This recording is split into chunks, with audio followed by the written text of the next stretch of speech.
Hoy, más que nunca, el pasaporte es necesario para viajar.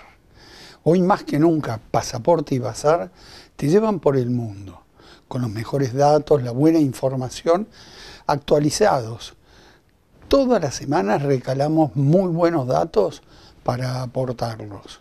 Nos vamos a ir nada menos que con un director a Versalles.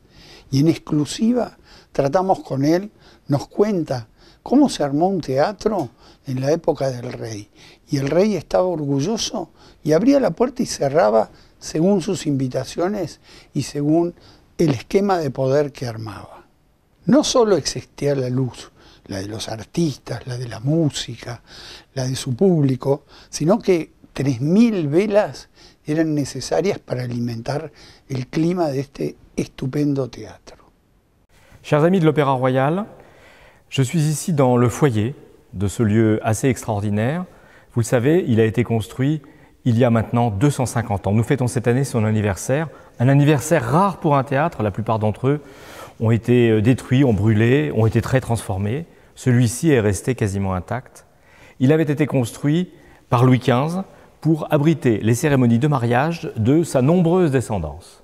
Et le 16 mai 1770, il y a 250 ans, jour pour jour, Marie-Antoinette est arrivée à Versailles, l'archiduchesse d'Autriche, a épousé dans la chapelle royale le futur Louis XVI. Puis, à l'issue de ce mariage, les invités d'honneur se sont dirigés vers ce lieu assez étonnant qu'ils ne connaissaient pas encore. Ils sont entrés par la porte qui est derrière moi, dans ce foyer, et ils ont découvert l'Opéra Royal de Versailles. Nous allons un peu, en les précédant ou à leur suite 250 ans plus tard, aller le découvrir depuis la loge du roi. Nous voici donc maintenant dans la salle.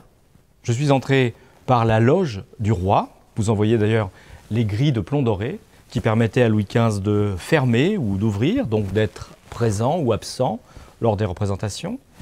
Derrière moi, il y a cette salle.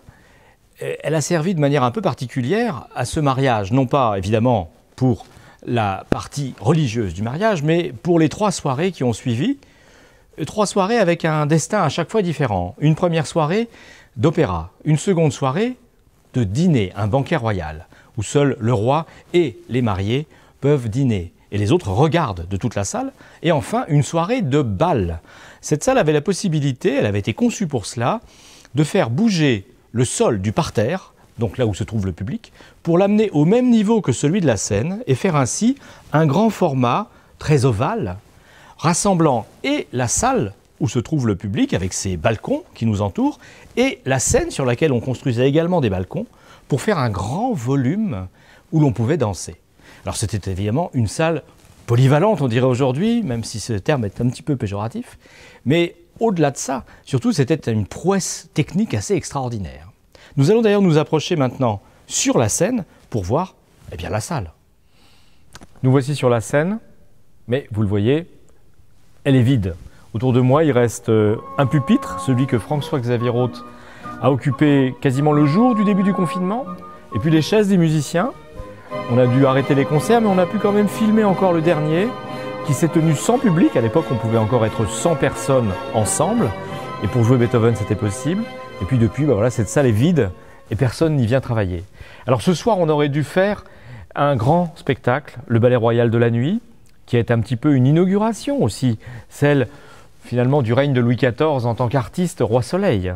Eh bien, il n'y aura pas ce spectacle ce soir. Nous l'avions déjà donné il y a quelques années, donc le regret est moindre. Mais beaucoup d'autres artistes aussi devaient venir se présenter sur cette scène et célébrer avec vous, avec le public, les 250 ans de l'Opéra Royal de Versailles. Alors, puisque ça n'est pas possible en direct, eh bien, beaucoup d'entre eux ont tenu à nous adresser un message et vous allez maintenant pouvoir les découvrir. Mais moi, surtout, je veux vous dire que l'Opéra Royal, pour les 250 prochaines années, vous attend. Très vite, dès que les conditions seront réunies pour qu'on puisse à nouveau jouer dans une salle comme celle-ci, avec et des artistes et du public, sans aucune concession artistique, et avec le plaisir de se retrouver ensemble pour les œuvres d'art, et que donc dans cette perspective, eh bien, moi, l'ensemble des équipes de Château de Versailles Spectacle et du Château de Versailles, et l'ensemble des artistes qui viennent ici régulièrement jouer essentiellement de la musique baroque, beaucoup de musique baroque française d'ailleurs, eh bien, nous vous attendons tous et nous vous espérons pour ce bonheur partagé très bientôt. Merci à vous.